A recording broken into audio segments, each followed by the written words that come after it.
Hello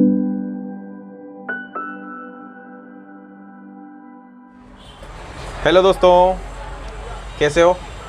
I hope अच्छे ही होंगे। हमारे मित्र हैं, मेरे पार्टनर शिवम जी, वो तिरुपति यात्रा पे गए थे तो आज लौट कर आए हैं। मैं कुछ कारणवश उनके साथ जा नहीं पाया, तो मैं भी जाने के लिए बहुत ही इच्छुक हूँ। तो उनसे आइए जानते हैं कि तिरुपति यात्रा के सुंदर दृश्य और वहाँ की दर्शन करने की विशेषता के बारे में, और किस प्रकार से यहाँ से अपन आगर मालवा से वहाँ जाएं, इस आधार पे कहाँ से अपन ट्रेन बुक करवाएं, कहाँ से बैठें, वहाँ कहाँ उतरना है, कहाँ रहना है, ये सारी जानकारी अपन उनसे लेते हैं। तो आइए समझते हैं शंभू सिंह जी से और ये जानकारी लेते हैं हम। सर बताइए जी, आगर मालवा से हम जब तिरुपति के लिए जाते हैं तो सबसे पहले हमें क्या करना पड़ता है? जय श्री वेंकटरमणा। जी सर, मैं इस विषय में ज़रूर आपको बताना चाहूँगा, पर उसके पहले मैं प्रभु से मनोकामना करूँगा कि जितने भी मेरे भाई, जितने भी मेरे दोस्त, मेरे हमदम जो भी इस वीडियो को देख रहे हैं, सभी के ऊपर प्रभु श्री वेंकटरमणा की कृपा बनी रहे, उनका आशीष भी उनको मिले और सभी की मनोकामनाओं जल्द से जल्द पूरी करें, ताकि उनके जो जीवन में दुख दर्द तकलीफ किसी प्रकार की अगर कोई समस्या है तो वो उसे जल्द से जल्द ख़त्म करें। रही आगे बात मंदिर या यात्रा पर जाने की, तो बहुत ही आसान है, और अगर आपके मन में इच्छा हो, इच्छा शक्ति हो, श्रद्धा हो उनके प्रति, तो आप बहुत ही आसानी से जा सकते हैं। जैसे कि मैंने पहले मेरे पिछले वीडियो में आपको यात्रा से संबंधित छोटी से लेकर के बड़ी सारी जानकारी देने की कोशिश करी, पर फिर भी कुछ ऐसी चीज़ें थी जो शायद मैं उसमें नहीं बता पाया, है ना। तो उसके विषय में हम आगे ज़रूर बात करेंगे, और मैं आपको छोटी से लेकर के बड़ी बात आपको जो भी यात्रा से संबंधित है बिल्कुल शेयर करूँगा। जी, तो सबसे पहले हमें ये आगर से प्रस्थान करने के लिए क्या करना होता है? जी देखिए, अगर हम यात्रा पर जाना चाहते हैं तो 2-3 तरीके हैं। आप बाय ट्रेन भी जा सकते हैं, बाय स्वयं का पर्सनल वाहन लेकर के भी, जैसे सब कार वगैरह से भी जा सकते हैं, और अगर आप चाहते हैं कि भाई हमें हवाई जहाज़ से जाना है तो आप हवाई जहाज़ से भी जा सकते हैं, कोई बड़ी बात इंडिगो की आराम से जा सकते हैं। पर अगर आप फ्लाइट से जाना चाहते हैं तो उसके लिए आपको लगभग 3 महीने 4 महीने फ्लाइट बुक करा लेनी चाहिए, क्योंकि आप हिंडून अगर बुक करवाते हैं तो लगभग 8 से 10 हज़ार रुपये या उससे भी ज़्यादा की लगभग एक टिकट पड़ती है, तो जो बहुत ही ज़्यादा कॉस्टली रहेगी। तो आप लगभग 3 महीने के एडवांस में अगर बुकिंग करवाते हो, वही टिकट आपको 3-3.5 हज़ार या एक उसके अंदर भी मिल सकती है। हाँ, और यदि आप कार से जाना चाहते हैं तो आपका वाहन है, कभी भी उठाइए और यहाँ से इंदौर की तरफ प्रस्थान करिए। जीपीएस है, गूगल मैप है, लोकेशन डालिए और निकल लीजिए। पर यात्रा अगर आप बाय कार जाते हैं तो लगभग आपको 10 से 15 दिन का जो टूर है, नॉर्मली मामूली बात है, इतना आपको रहेगा, क्योंकि 3-4 दिन वहाँ आपको दर्शन करने वगैरह में भी लग ही जाता है। इतना टाइम लगता है? बिल्कुल बिल्कुल, इतना समय लग जाता है। और रही ट्रेन से बात, तो आप ट्रेन से भी जा सकते हैं। अपने आगर में बहुत सारे जो ट्रेन टिकट का काम, बुकिंग का काम करते हैं, पर सबसे बेहतरीन जो जिनको मैं आगर में मानता हूँ, अंशुल जी अपने गब्बू भाई, वो सबसे बेस्ट हैं, क्योंकि टिकट बुकिंग के मामले में उनके बराबर में कुछ भी हो, कहीं से भी वो जुगाड़ फांदे करके आपकी टिकट की व्यवस्था जमा जाते हैं। तो उनके जो कॉन्टेक्ट नंबर है हम आपके डिस्क्रिप्शन बॉक्स में डाल देंगे। अगर आपको भी किसी प्रकार की टिकट वगैरह बुकिंग करवाने में अगर कोई समस्या आती है तो आप उनको फ़ोन लगाकर उनसे बात करके आप अपनी बुकिंग करवा सकते हैं।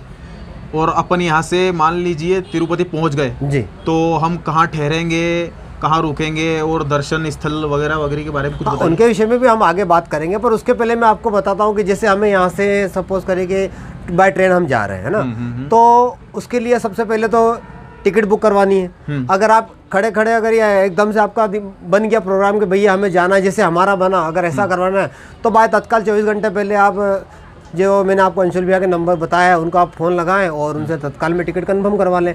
पर उसमें क्या रहता है कि अगर आप उज्जैन से जाते हैं तो उज्जैन से साप्ताहिक गाड़ी चलती है। वहीं अगर आप भोपाल जाते हैं तो आपको पर डे गाड़ी मिल जाती है, तो आपको यहाँ से पहले भोपाल जाना रहेगा। तो भोपाल के लिए 2-3 गाड़ी चलती है जो सुबह जल्दी निकलती है। एक तो अभी नई नई गाड़ी चली है दुर्गा बस, जो सुबह आगर लगभग 7 बजे या 6:30 के बीच में आगर बस स्टैंड आ जाती है, जो मंदसौर से चलती है ना। तो उस गाड़ी से आप जाए तो 11-12 बजे के बीच आपको भोपाल पहुंच जाती है। फिर वहाँ से आपको 3-4 बजे आपको ट्रेन मिल जाती है। आप बाय ट्रेन जाते हैं तो 24 घंटे में आपको तिरुपति छोड़ देती है। तो वो बेस्ट रहता है, क्योंकि ज़्यादा खर्च भी नहीं आता है और आराम से आप दर्शन कर सकते हैं। अब रही दूसरी बात वहाँ दर्शन करने की, तो दर्शन करने में भी आपको 2 तरीके की फैसिलिटी मिलती है। आप तो सर्व दर्शन में भी जा सकते हैं, मतलब सर्व दर्शन मतलब कहें तो आप फ्री सेवा में ना, उसमें आपको थोड़ा वक्त ज़्यादा लग जाएगा, लगभग 24 घंटे का वक्त लगता है वहाँ पर फ्री दर्शन करने में। 24 घंटे के लाइन? जी, 24 घंटे, क्योंकि वहाँ पर लगभग रोज़ 25,000 से लेकर के 50,000 श्रद्धालु प्रतिदिन दर्शन करते हैं। तो प्रतिदिन तो इतनी भीड़ को कंट्रोल करने में बहुत ज़्यादा समय भी लगता है, और उनको अलग अलग वेटिंग एरिया में, जो मैंने आपको वीडियो में बताया था, उनको वहाँ पर कवर करना, उनको वेटिंग एरिया में बिठाना, फिर वहाँ से उनको एक एक वेटिंग एरिया को छोड़ना। एक वेटिंग एरिया में कम से कम 500 से लेकर के 1000 लोग ठहरते हैं, और उसके अंदर लगभग आपको यूँ समझ लीजिए 10 घंटे के लगभग आपको इंतज़ार करना रहता है। उसके बाद ही वो आपको वहाँ से छोड़ते हैं, और 24 घंटे दर्शन चलते हैं, लगातार दर्शन चलते ही रहते हैं। ऐसा नहीं कि भैया रात में नहीं, 24 घंटे दर्शन चलते रहते हैं, तो वो बेस्ट रहता है। आप बाय ट्रेन जाइए तो आप एक तो फ्री दर्शन हम कर सकते हैं, और दूसरी अगर आपको भैया जल्दी है दर्शन करने की तो आप एडवांस बुकिंग करवा लीजिए। आप देख लीजिए कि हमें यात्रा किस दिन जाना है, तो उसके हिसाब से 7 दिन 8 दिन का समय रहता है। जो श्री तिरुपति जी की जो वेबसाइट है उस पर आप फ्री एडवांस बुकिंग वीआईपी दर्शन के हिसाब से, जो मिनिमम फीस है वहाँ की 300 रुपये, उसके हिसाब से आप टिकट बुक करवाइए और फिर आप निकल लीजिए यात्रा के लिए। तो जब वहाँ जाएँ तो आपको लगभग 2 घंटे 3 घंटे में आप वीआईपी दर्शन में आप जाइए, आपको 3 घंटे में आपके दर्शन हो जाएंगे। बाहर निकलिए, शाम की ट्रेन वापस बैठिए, तो आप 3 दिन में वापस अपने आगरा आ जाएंगे। और वहाँ के मंदिर वगैरह प्रांगण के बारे में कुछ बताइए। हाँ, देखिए जैसे हम यहाँ से तिरुपति जाते हैं, देखिए वहाँ पर 2 चीज़ें हैं। हम बोलते हैं तिरुपति सिटी का नाम है ना। और जो तिरुमाला पर्वतमाला है, उस तिरुमाला पर्वतमाला में भगवान वेंकटेश्वरम का निवास स्थान है। वो जो पर्वतमाला है उसको कहा जाता है सप्त जो नाग है उनके फनों के जो आकार में बनी हुई है, तो उन्हीं के अंदर वो भगवान श्री वेंकटरमण का मंदिर है ना। तो आप यहाँ से बाय ट्रेन जाते हैं, नीचे आप रेलवे स्टेशन पर रुकिए, या आप जाएँ तो रात में भी ऊपर मंदिर में जा सकते हैं। मंदिर में जाने के बाद आप वहाँ पर फ्री सेवा भी है, फ्री लॉज मिलती है, जहाँ पर आप जैसे मैंने वीडियो में बताया था, आप लॉकर सिस्टम है, लॉकर सिस्टम आपका लगेज रखिए और वहीं पर आप रात में सोइए। आप चाहे तो रात में आप मंदिर में दर्शन के लिए आप लाइन में लग जाइए, और रात में दर्शन करके भी आप आते हैं तो वापस उसी फ्री लॉज में आप आराम से सोइए, सुबह उठिए, और चाहे तो आप रात में, क्योंकि 24 घंटे लगातार दर्शन आना जाना लगातार चलता रहता है 24। ऐसा नहीं कि भैया रात में मंदिर बंद हो रहा है, दिन में मंदिर बंद हो रहा है, ऐसा कुछ भी नहीं। लगातार वहाँ पर दर्शन की जो सेवा है, यात्रा लगातार चलती रहती है। तो वहाँ पर बहुत ही मैं आपको कहना चाहूँगा, बहुत ही बेहतरीन से बेहतरीन वहाँ का माहौल है। और वहाँ जाने के बाद हमें ऐसा लगता है कि जैसे कि हम स्वर्ग लोक में आ गए हैं। जैसे हम वहाँ तिरुपति से निकलते हैं, मंदिर की तरफ प्रस्थान करते हैं, तो ऐसा लगता है कि हम स्वर्ग की यात्रा पे हैं, हम स्वर्ग लोक में जा रहे हैं।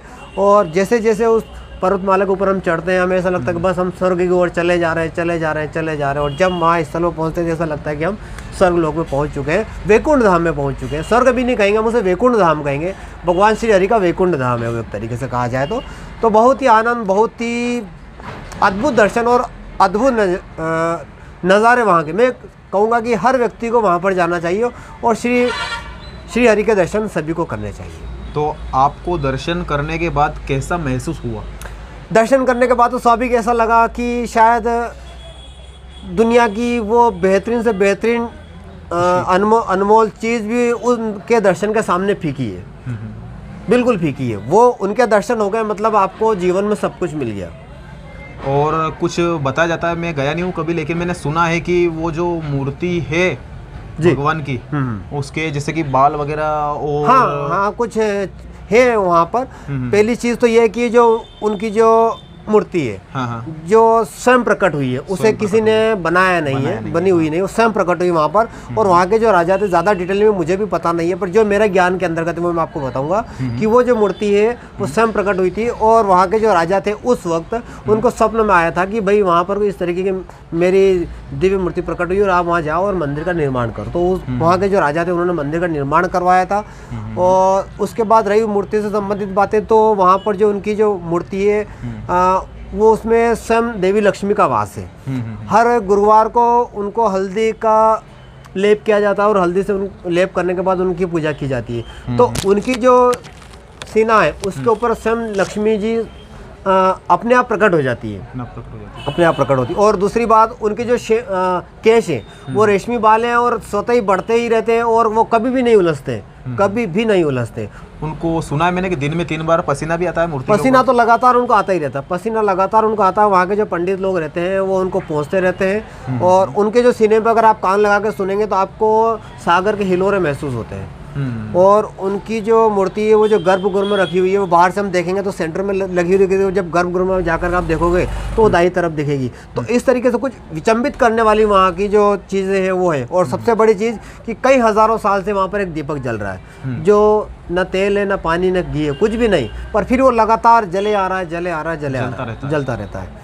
तो बहुत ही मनोरम दृश्य है, बहुत ही आनंददायक अनुभूति आपको प्राप्त होगी। तो बिल्कुल मैं तो यही कहूँगा कि सभी को जाना चाहिए, और बहुत ही आनंदित करने वाली यात्रा ये रहेगी आपके लिए। और शायद आप इस यात्रा को करने के बाद आपके जो जीवन से संबंधित जितनी भी समस्याएं हैं वो सब अवश्य ही खत्म होगी, उनकी कृपा आपके ऊपर ज़रूरी बनेगी।